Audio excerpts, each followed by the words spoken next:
Des violons, un défilé, des étendards.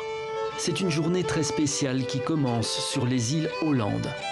Dans le cortège, en costume traditionnel, Gun-Marie Lindholm, la présidente du Parlement de Hollande. C'est elle qui mène les festivités. Toutes les associations actives dans les îles Hollande se réunissent ici pour célébrer la fête nationale. Vous semblez fier de ça?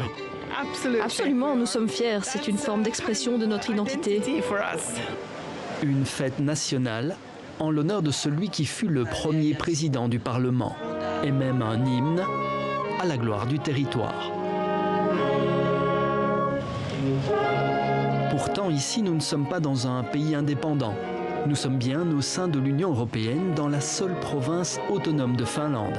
Mais pour certains habitants, la Finlande semble bien loin.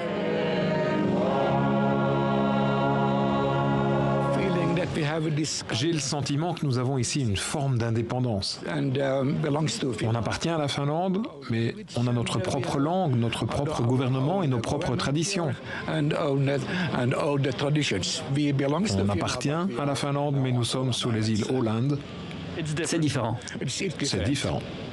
Hollande, c'est une terre composée de 6500 îles, mais l'endroit compte moins de 30 000 habitants, les Hollandais. Ici d'ailleurs tout est spécifique. Les médias, les plaques d'immatriculation, la banque et juste en face, la poste de Hollande. Et d'ailleurs la région imprime des timbres spécifiques, j'en ai absolument besoin pour poster ma carte, car ici les timbres finlandais ne sont pas valables, comme si la Finlande était un pays étranger. Marie et Bengt sont hollandais.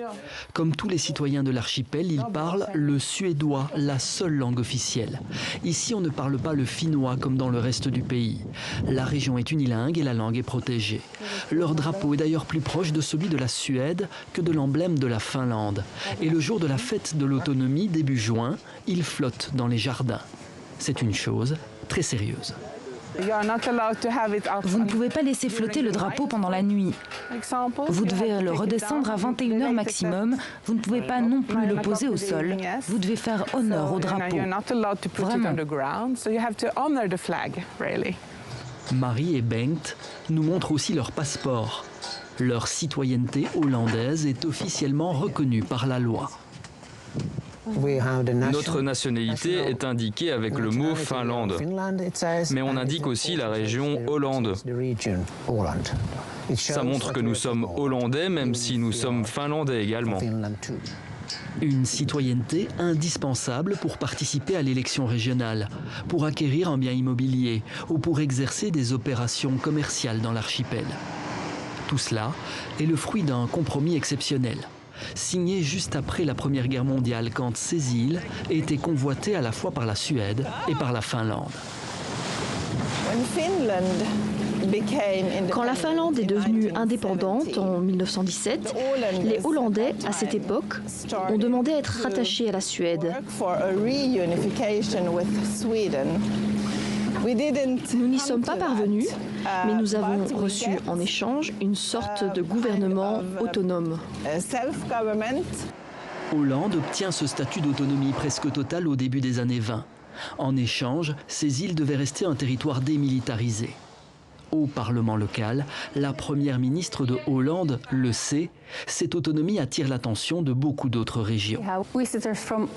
Nous avons des visiteurs du monde entier, de Catalogne, de Palestine, de la région d'Aceh, en Indonésie, du Sri Lanka. Je dois avouer que Hollande est assez spéciale. Nous sommes comme un petit pays. Pourtant, les Hollandais qui souhaitent l'indépendance sont très minoritaires. Leur langue, leur culture, leurs lois sont protégées à leur manière, et cela depuis près d'un siècle.